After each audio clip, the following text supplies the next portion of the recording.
Bize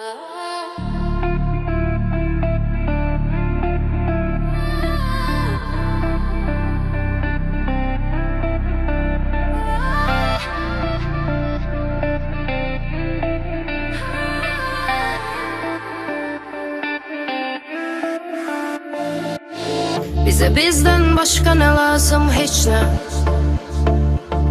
Aldatma, kırmızı xəttim keçmə. Seçtim seni, başkası değil hiç vecime. Senden sonra var oldum, öncesi hiç ne.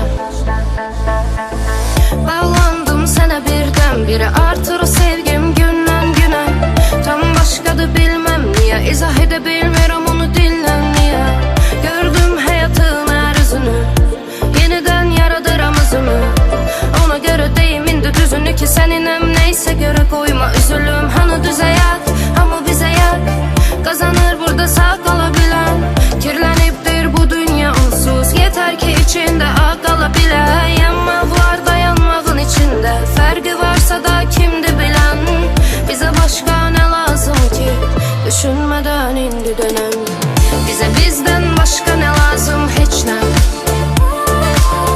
Aldatma, kırmızı xəttim keçmə. Seçtim seni, başkası değil hiç vecime.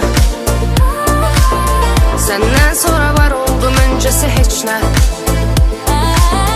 Bize bizden başka ne lazım, hiç ne.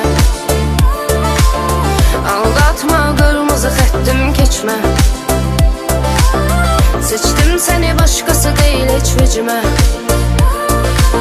Senden sonra var oldum, öncesi hiç ne.